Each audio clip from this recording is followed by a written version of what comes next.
सुधा रहती थी। सुधा की सास उससे बड़ा काम कराती, तो पति ऐसा जो ना कभी घुमाने ले जाता और ना ही कभी कोई तोहफा लाता। बेचारी इस बात से हमेशा दुखी रहती, लेकिन एक दिन उसकी जिंदगी बदल जाती है। अरे सुधा, सारा दिन न जाने क्या क्या सपने देखती रहती है। जाकर कुछ बढ़िया सा खाना बना कर ले आ। सपना ना देखो तो क्या करूं? मेरे तो कर्म ही फूट गए जो ऐसे घर में शादी हो गई। इससे अच्छा तो माँ जी कोई फुल टाइम मेड ही रख लेते। ओहो, बढ़िया ही फुल टाइम मेड रखने वाली। मेरे बेटे के लिए तो विलायत से रिश्ते आ रहे थे। वो तो तेरे पापा ने तेरी इतनी झूठी तारीफ कर दी कि हमारा तो मन ही पिघल गया। अच्छा, विदेश से रिश्ते? वाह माँ जी वाह। अरे भगवान से तो डरिए, विलायती बहू लाकर क्या गाय का गोबर लिपवाती? बहू बहू होती है, ना वो देशी होती है ना विलायती। बहू का काम सिर्फ सास की सेवा और घर का काम होता है। और सुन, तुझे मैं क्यों बताऊं कि मैं क्या करती? जाकर घर का काम कर। सुधा मन महसूस कर वहाँ से चली जाती है। शाम को सुधा का पति जल्दी घर आता है, जिसे देख सुधा खुश हो जाती है। जी, आ गए आप? जरूर मुझे कहीं घुमाने ले जाने का प्लान होगा आपका। सब समझती हूँ मैं। अरे नहीं भाग्यवान, घूमना क्या है, बस आज जल्दी बस मिल गई तो घर जल्दी पहुँच गया। अच्छा सुनो, जरा आज शाम की चाय के साथ पकोड़े भी तल लेना, बड़ा मन कर रहा है। सुधा पति की बात सुनकर पैर पटकती हुई किचन में चली जाती है। वो काम करते करते खिड़की के बाहर देखती है कि तभी उसे एक चमकीली सी कॉपी दिखाई देती है। वो खिड़की से उस कॉपी को उठा लेती है और उसे खोल कर देखती है तो उसमें सुनहरे अक्षरों में लिखा होता है, जादुई किताब, इस पर जो लिखो वो सच होता है। सुधा उस किताब को देखकर खुश हो जाती है और जल्दी से पास रखी पेंसिल उठाकर उसमें लिख देती है, मेरी सास सारा काम कर दे।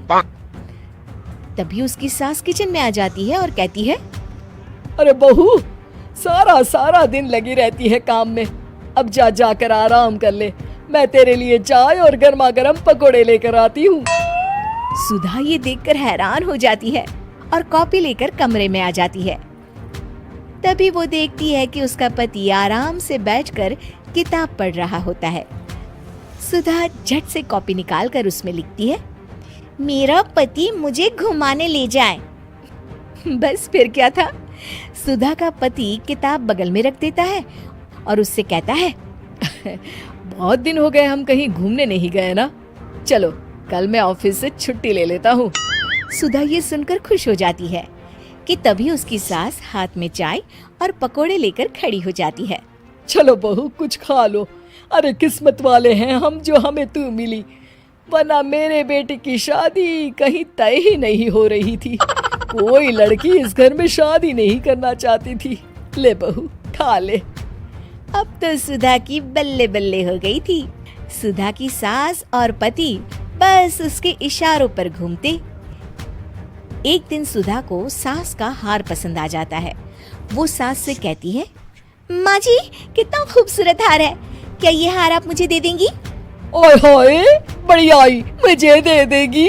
अरे तेरी माँ ने दिया है ना मुझे, जो मैं तुझे दे दूं? मैं अपने एक भी गहने तुझे कभी नहीं दूंगी। तभी सुधा अपने कमरे में जाती है और कॉपी में लिख देती है, सास के सारे गहने मेरे हो जाए। अब क्या था, थोड़ी ही देर में सास एक संदूक लेकर उसके कमरे में आ जाती है।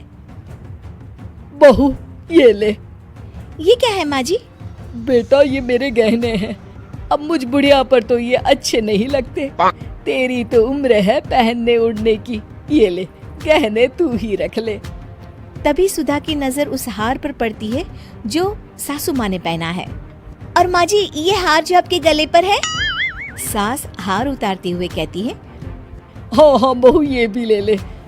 फिर कान के टापस उतारते हुए कहती है, ये ले बेटा, तू ये भी ले ले।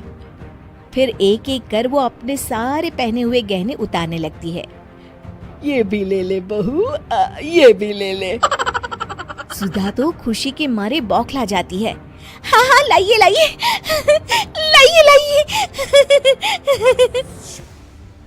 तभी सुधा का पति उसके पीछे आकर खड़ा हो जाता है और जोर से चिल्लाता है।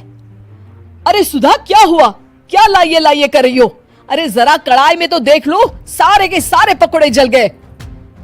तभी सुधा की सास भी उसके सामने आ जाती है। इस लड़की से तो एक काम ठीक से नहीं होता, दिन भर सपने ही देखती रहती है। तभी सुधा को होश आता है। वो खिड़की के बाहर देखती है जहाँ उसे कुछ दिखाई नहीं देता। दरअसल जादुई वादुई कुछ नहीं था, वो सिर्फ एक काल्पनिक सपना था जो सुधा अपनी जिंदगी से तंग आकर देख रही।